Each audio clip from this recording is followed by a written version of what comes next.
నమస్తే, బాగున్నారా? మా NS99 ఛానల్కి స్వాగతం సుస్వాగతం. మా ఒంటింటి రుచులకు స్వాగతం సుస్వాగతం. ఈరోజు ఈ ప్రోగ్రామ్ని స్పాన్సర్ చేసేవారు Vinayaka tutorials. Nursery to 9th వరకు అన్ని సబ్జెక్ట్స్ చెప్తారండి. రెగ్యులర్ క్లాసెసే కాకుండా అండి, పెద్దవాళ్ళకి, పిల్లలకి glass painting, fabric painting, pot painting, mehndi, ఇంకా హ్యాండ్ ఎంబ్రాయిడరీస్ కూడా నేర్పిస్తారండి. మోర్ డీటెయిల్స్కి కాంటాక్ట్ 6302619598 కిషన్ రెడ్డి. ఈరోజు నేను చేసే వంటకం అండి అల్లం చట్నీ. హోటల్స్లో చేస్తారు కదండి, అదే. ఇప్పుడు దీనికి ఇంగ్రీడియంట్స్ చూపిస్తున్నాను.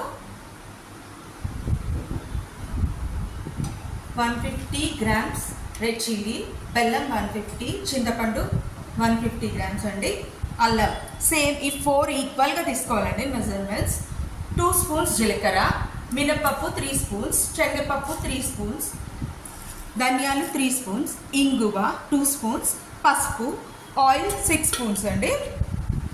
ఇప్పుడు ప్రాసెస్కి వెళ్దామండి.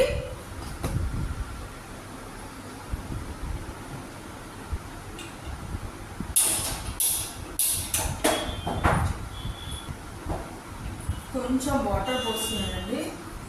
ఇందులో వాటర్ పోసేసి, చాలా పోయకండి, కొంచెం పోసేసి చింతపండు కొంచెం బాయిల్, ఎందుకంటే నానడానికి ఇది.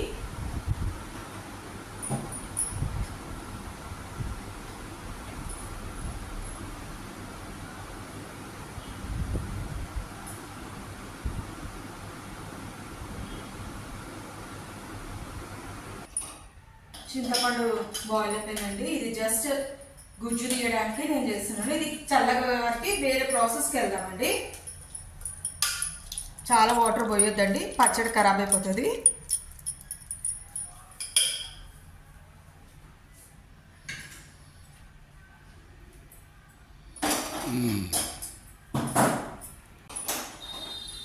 తాలింపు బాయిల్ వేస్తున్నానండి.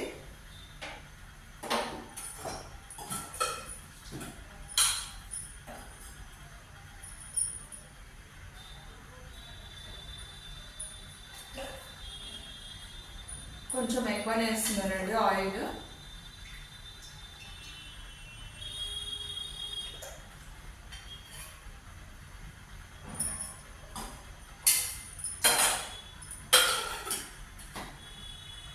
ఆయిల్ హీట్ కావాలా అండి. మినప్పప్పు వేస్తున్నాను, శనగపప్పు,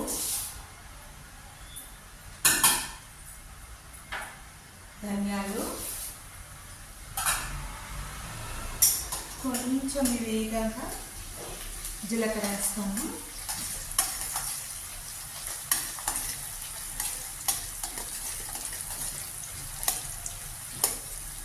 రెడ్ చిల్లీస్ ఇవన్నీ తీసుకోవాలండి, కారం తీసేసుకొని వేయాలి.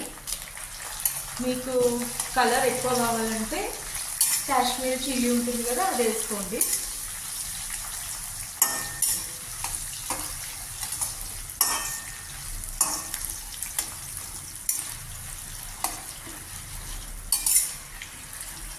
కొంచెం కలర్ మారగానే అల్లం వేస్తున్నానండి. అల్లం చాలా పెద్ద పెద్దగా వేయట్లేదు, కొంచెం చిన్నగా కట్ చేస్తున్నాను, ఈజీగా గ్రైండ్ చేసుకోవడానికి ఈజీగా ఉండేటట్టు.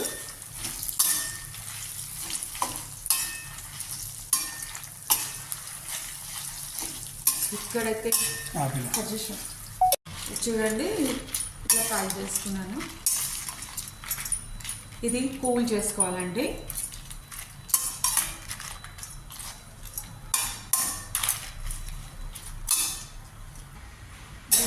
ముందు జీలకర్ర కూడా వేస్తున్నానండి.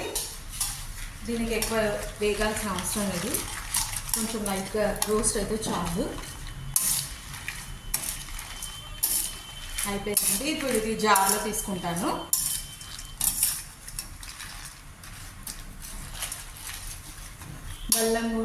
బెల్లం కూడా చిన్నగా చేసుకున్నానండి, వేసేసుకుంటున్నాను.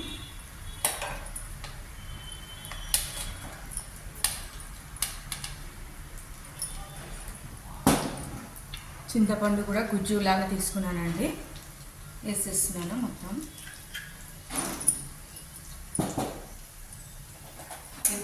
ఆఫ్ చేసేసి ఇవి కూడా వేసేసుకోవాలండి, ఒకసారి కాదు, అందుకని నేను కొంచెం కొంచెం వేసుకుంటున్నాను. ఇవి కూల్ అయిపోయానండి, నేను కొంచెం కొంచెం వేసుకుంటున్నాను, మీరు కూడా అలాగే తీసుకోండి. పసుపు కూడా వేసేస్తున్నానండి, ఇంగువ కూడా,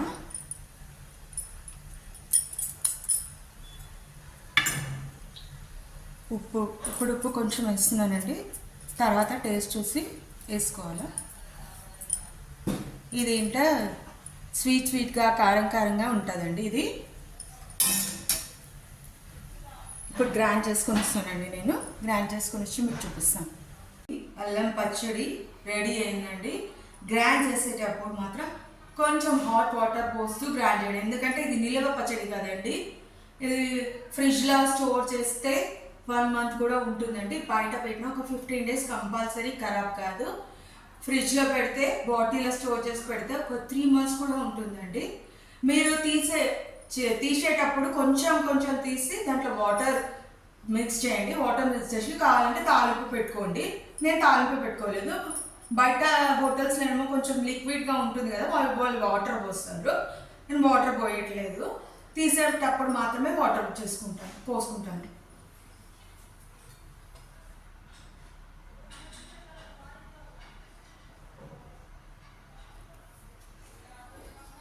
ఇలాంటి మరికొన్ని వంటకాలు కావాలంటే మా NS99 ఛానల్ని లైక్ చేయండి, షేర్ చేయండి, సబ్స్క్రైబ్ చేయండి. నమస్తే.